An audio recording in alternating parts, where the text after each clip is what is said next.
Good day.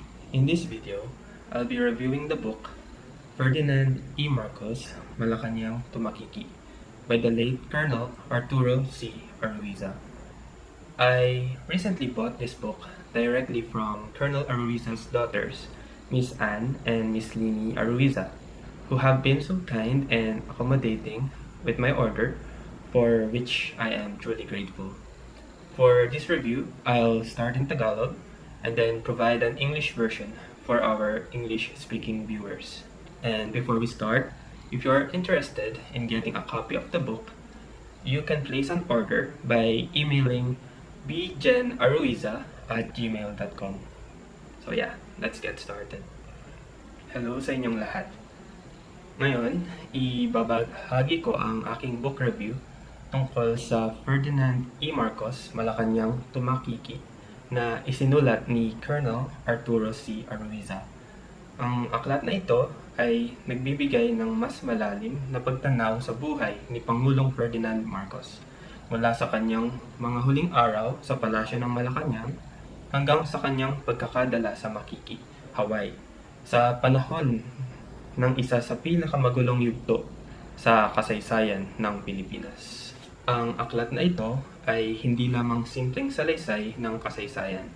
Isa itong personal na kwento sa pananaw ni Colonel Arturo Aruiza, isang tapat at pinagkakatiwalaang aide ni Pangulong Marcos. Naroon si Colonel Aruiza sa mismong mga pangyayari na humantong sa EDSA Revolution at sa pagpapaalis kay Pangulong Marcos.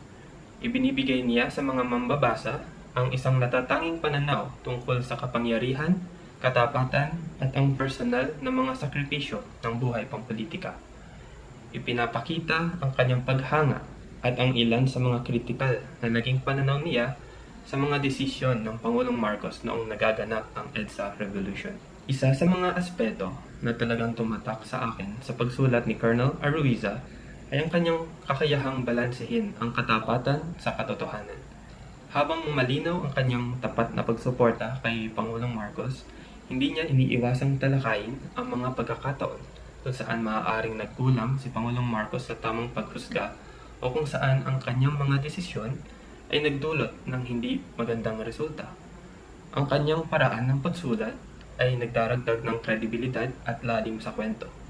At ang mga mambabasa ay magkakaroon ng tiwala na ang binabasa nila ay tapat at totoo base sa tunay na pangyayari. Pagdating sa estilo ng pagsulat ni Colonel Aruiza, ito ay makulay at lubhang nakakapanabik. Ang kanyang pagsalaysay ng mga pangyayari ay napakadetalyado na parabang naroroon ka rin na nakakasaksi sa kaguluhan at tensyon na nagaganap sa bawat oras. Sinusuri niya ang lahat mula sa mahalagang galaw ng politika hanggang sa maliliit na personal na sandali. Sa katunayan, madalas akong nahihirapan bitawan ang aklat kahit gusto kong magpahinga sa pagbabasa. Isa pang mahalagang aspeto ng aklat ay ang pacing o daloy ng kwento. Hindi ito aklat na dapat mong madaliin. Mahalaga ang bigyang halaga ang bawat bahagi. Hindi dahil mahirap intindihin ng mga pangungusap, kundi dahil sa bigat ng damdaming dala ng bawat pangyayari. May mga bahagi na nag-iwan sa akin ng pagkamangha, habang ang iba ay nag-iwan ng matinding lungkot sa kung paano naganap ang mga pangyayari. Binasa ko ito ng paunti-unti araw-araw. Hinayaan ko ang bawat eksena na lumalim at mag-iwan ng marka. Isa itong kwento na talaga namang tumatama sa damdamin, lalo na kapag napagtanto mo ang trahedya ng mga pangyayaring naganap. Sa kabuuan ng aklat, nagbigay si Colonel Aruiza ng mga mahalagang pananaw at pagninilay-nilay.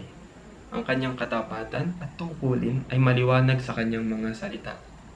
Kung ang katapatan ay may hahambing sa pagiging isang guardian angel, ang dedikasyon ni Colonel Aruiza kay Pangulong Marcos ay isang halimbawa nito. Ang ganitong walang pag-aalinlangang katapatan ay isang bagay na maaaring kapulutan ng aral ng kabataan ngayon. At inirekomenda ko ang aklat na ito sa kanila dahil dito. Dagdag pa rito, maraming kasaysayan ang matututunan dito patungkol sa mga tunay na pangyayari na naganap at maraming karunungan at aral ang makukuha tungkol sa karakter, integridad at katapatan. May mga bahagi ng aklat na talagang nagpaluha sa akin. Tulad noong isinasalaysay ni Colonel Aruiza ang hindi matagumpay na kidney transplant at ng kanyang masaksihan ang palihim na pagdarasal ni Pangulong Marcos. Isa pang nakakaantig na bahagi ay noong nag-donate ng dugo si Miss Lini Aruiza, anak ni Colonel Aruiza, para kay Pangulong Marcos sa panahon na ito ay kanyang kailangan na kailangan. Sa likod ng mga matinding eksena at emosyonal na bigat ng kwento, ang aklat na ito ay puno rin ng mga quotes of wisdom. Isang linya na tumatak sa akin ay noong sinabi ni Colonel Aruiza na natutunan niya kay Pangulong Marcos na huwag sisihin ang kapalaran kundi manatili sa ibabaw nito. Makikita mong isinulat ni Colonel Aruiza ang aklat ng may dedikasyon at integridad. Ang kanyang layunin ay mailahad ang mga pangyayari sa pinakatapat na paraan at matagumpay niyang nagawa ito. Sa oras na marating mo ang huling kabanata, imposibleng hindi ka maantig. Hindi ko bibigyan ng spoiler ang nilalaman ng libro, ngunit ang masasabi ko lang na ang huling mga kabanata ay talagang nagpaluha sa akin. Kung ikaw ay nag-iisip kung sino ba ang dapat magbasa ng libro na ito, masasabi kong perfecto ito para sa sino mang interesado sa kasaysayan ng Pilipinas, sa tunay na mga pangyayari na naganap bago, habang at pagkatapos ng EDSA Revolution. Mula sa perspektibo ng isang taong malapit sa Pangulo o para sa mga taong nais maunawaan ang mas personal na aspeto ng EDSA Revolution. Ang kwento ni Colonel Aruiza ay nagpapahintulot sa atin na makita ang mga pangyayari mula sa pananaw ng Malacañang, at ito ay nagbibigay sa atin ng buong larawan ng mga pangyayari. Sa kabuuan, sa pamamagitan ng librong ito ay lalong tumaas ang respeto ko para kay Pangulong Marcos at para kay Colonel Arturo Aruiza. Isa ito sa mga aklat na may pangmatagalang epekto at ilang beses akong nakaramdam ng goosebumps habang binabasa ito. Isa itong aklat na kapag binasa ng bukas ang isipan ay nagsisilbing paalala sa komplikasyon ng kasaysayan at ng mga individual na humuhubog dito. Kung bibigyan mo ito ng oras, tunay na magiging isa itong kahangahangang pagbabasa na lubos kong inirekomenda. Salamat sa inyong panonood at sana'y makonsider ninyo na basahin ang Ferdinand E. Marcos, Malacañang to Makiki ni Colonel Arturo C. Aruiza. Isang aklat na talagang sulit basahin at isa sa librong aking pakaiingatan at itatangi ng malapit sa aking puso. Kung interesado kayong magkaroon ng kopya ng libro na ito, muli, maaari kayong magpadala ng email sa bjenaruiza@gmail.com upang kayo ay maka-order ng kopya ng libro na may foreword din ng ating Pangulong Ferdinand Marcos Jr. Hello everyone and welcome to this book review.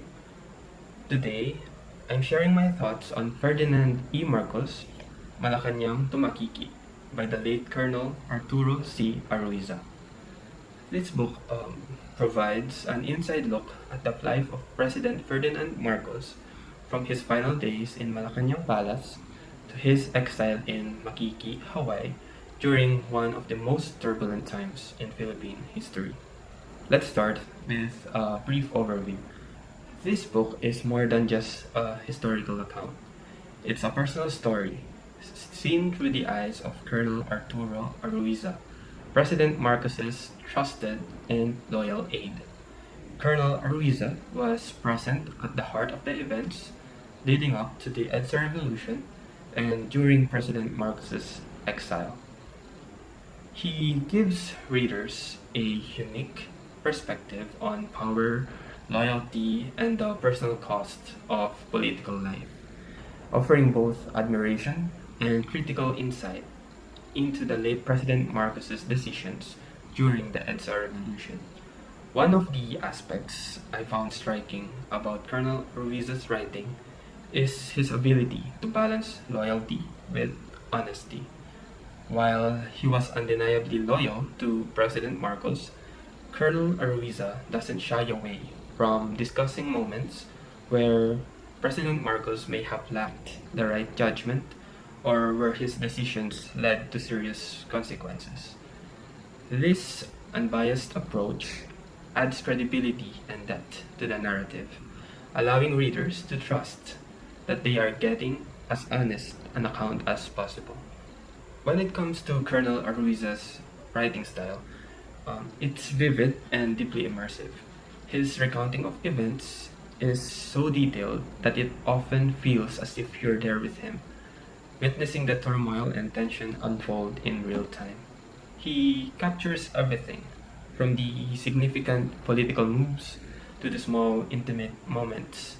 Each detail is included to convey the truth as he saw it, and it pulls you in completely. In fact, I often found myself unable to put the book down, even when I felt like taking a break. Each chapter kept me hooked, especially around the third chapter, where I realized just how riveting this book truly is. The pacing of the book is another interesting point. This is not a book that you'd want to rush through.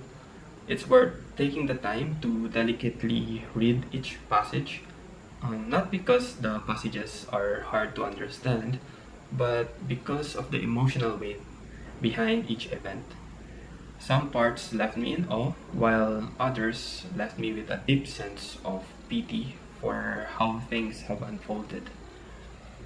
I found myself reading it in small portions daily and allowing each scene to sink in and take root. It's a story that hits you right in the feels, especially as you realize the tragic turns these events took. Throughout, Colonel Aruiza offers thought-provoking insights and reflections. His loyalty and sense of duty shine through in his words. If loyalty could ever be compared to that of a guardian angel, Colonel Aruiza's devotion to President Marcos would be it. This unwavering sense of duty is something the younger generation could learn from. And I'd highly recommend this book to the youth, even just for this reason alone. In addition to that, there's so much history here that can be learned about the events that transpired. And the younger generation will also gain a lot of wisdom and lessons on character, integrity, and loyalty. There were moments in the book that genuinely moved me to tears, like when Colonel Aruiza recalls the failed kidney transplant and when he witnessed President Marcos secretly pray. And another emotional part was when Miss Lini Aruiza, Colonel Aruiza's daughter, donated blood for President Marcos in the time when he desperately needed it. These small acts of compassion really humanize the people involved and add a new layer of respect, not only for President Marcos, but for Colonel Aruiza himself as well. Beyond the intense scenes and the emotional weight of the story, this book is also surprisingly filled with quotes of wisdom. One quote that struck me was when Colonel Aruiza recounted that he learned from President Marcos to never upbraid destiny but stay on top of it. You can tell that Colonel Aruiza wrote the book with devotion, care, and integrity. His goal was to lay out events as truthfully as possible, and he accomplishes that beautifully. By the time that you reach the final chapter, it's almost impossible not to be moved. I won't give away any spoilers about the contents of the book throughout, but I'll just say that the last chapters left me in tears. If you're wondering what audience this book is suited for, I'd say it's perfect for anyone interested in Philippine history, about the true events that transpired before, during, and after the EDSA revolution, from the perspective of someone very close to the late president. Or for people who simply want to understand more about the human side of the EDSA revolution. Colonel Aruiza's account allows us to view the events from Malacañang's perspective, giving us the whole picture, so to speak. And by the end of the book, you'll feel like you know each chapter by heart, as if every part left its own unique imprint. Overall, I gained a higher level of respect for President Marcos and Colonel Arturo Aruiza through this journey. This is one of the books that leaves a lasting impact, and I felt goosebumps multiple times while reading it. And it's a book that, if read with an open mind, serves as a powerful reminder of the complexity of history and the individuals who shape it. If you take your time with it, you'll find it's a truly remarkable read, one that I cannot recommend highly enough. Thank you for watching, and I hope you'll consider picking up this book, Ferdinand E. Marcos, Malacanang to Makiki, by Colonel Arturo C. Aruiza. This is a book truly worth reading, and one that I'll treasure for years to come. If you're interested to get a copy of the book, you may send an email to bjenaruiza@gmail.com to order the book, which also includes a foreword from President Ferdinand Marcos Jr. And yes, you may also subscribe to a military officer's memoir YouTube channel, where you can watch videos about this book and about Colonel Arturo Aruiza as well. And yeah, thank you for watching.